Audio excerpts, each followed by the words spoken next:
Welcome back to Good Morning LaLa Land. It's all about transformation, and a flexible chef is in the house.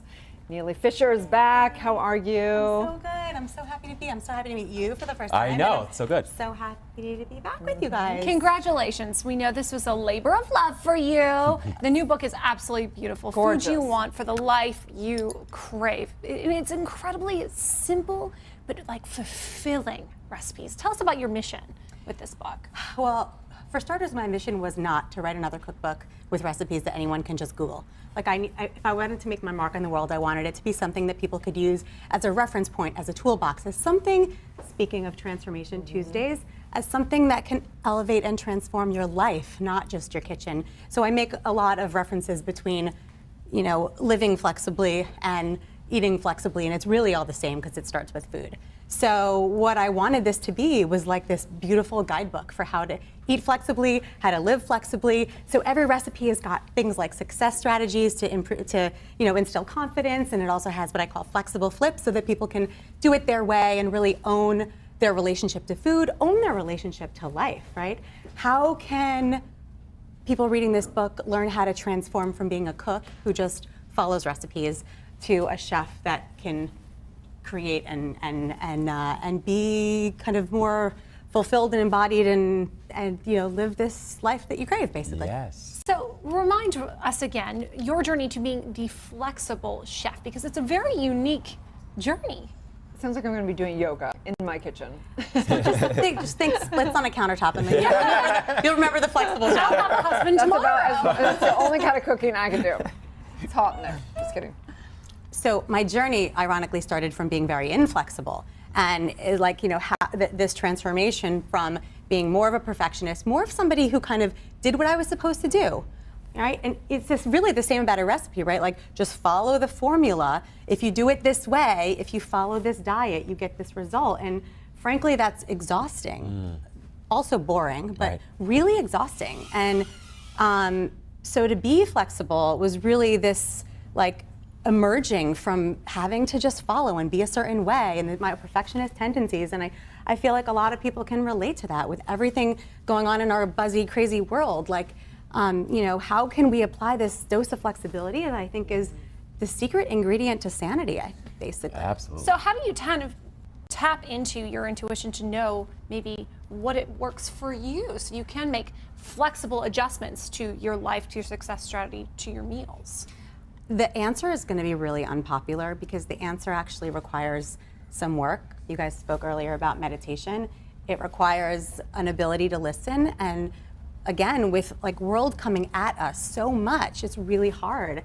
So I think it has to start with I have a whole chapter about how to become a flexible chef, and the first point is find your why. Like, what's your inner motivation for anything? Why do you want to lose 10 pounds? Like, why do you want to put gorgeous food on the table? Why do you want your kids to eat healthy? Like, why do you want to be a size 2? Whatever.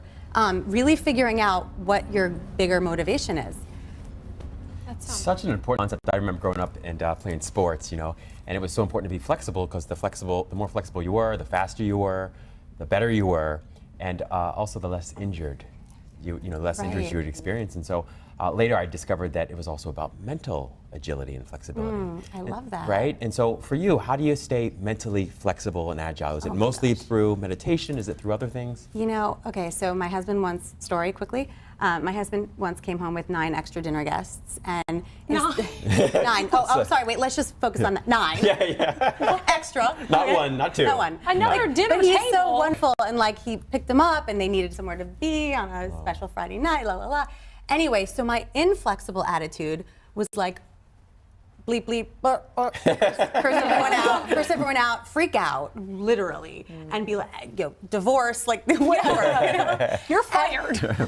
Yeah. Right, but the flexible attitude was like, there were a couple of bleeps, but after that, it was like, okay, solution mindset, right? All right, like, so, family hold back, don't take a lot of the food. I always have, the key to being flexible is being organized and behind the scenes, so I defrosted a couple of things. I think I mashed some tuna, like, I don't even remember. But in the end, it didn't matter, because everyone ate enough and it was fine. It's about kind of being okay with a different plan. It's a mindset shift, it really is, and it takes practice. Absolutely. So, what are a few of the recipes that you think are family favorites, crowd pleasers that you're sharing in the book? Oh gosh, all right. One of my favorites is pad thai that I use either zucchini noodles or spaghetti squash with, which literally we spent a lot of time in Asia and so have tasted the real thing pretty often. So my kids think it's noodles, which I love, and it's really just vegetables and it's veggie friendly, et cetera, et cetera. Let me see what else. My husband's favorite is the strawberry rhubarb pie that's gluten-free and has this like crispy almondy crust, and I haven't had breakfast, so that sounds like really good right now. What else? I make a 1-pan egg hash and I eat it straight out of the pan because I have 4 kids and no time to wash dishes in the morning. So all the veggies get sauteed in. And then I crack some eggs and season it and eat it from the pan. Yeah. Oh. That sounds delicious. Amazing. So please remind everyone where they can come and meet you and celebrate your new book this so Thursday. we need to talk about this. You guys, first of all, I'm wearing an Alice and Olivia jacket. Which we love. Thank you. that. We Very decided that flattering. we coordinate We do. very nicely. We're on You brand guys here. do. Right? Right? But their stuff fits so beautifully. So I'm so excited to be working with them. And you're going to be there with I me. am. Thank you for including So me. come meet us. I'm going to sign some books. We're going to have my Vietnamese spring rolls and some basil tahini and chocolate peanut butter cups, champagne, passion fruit sparklers, which have champagne and another secret ingredient that you'll learn on Thursday night. And what else are we serving? And I'm signing books and shopping 10% off. Wow. Alice and Olivia. There was They a- were very flexible. Thank you. I wish I could be. I've got an event I'm throwing downtown Thursday, but I'm going to be there in spirit with you for sure. So There was no Well, excuse not to go to that event. Sounds fantastic. Totally. You're coming. tell people where they can find your personal journey. Yeah, so www.theflexiblechef.com or Instagram, The Flexible Chef. And we'll see you this Thursday, May Yes, May 9th. May 9th 6 to 8. 6 to 8 at Alice Olivia, Beverly Stay Hills. tuned. We'll be right back.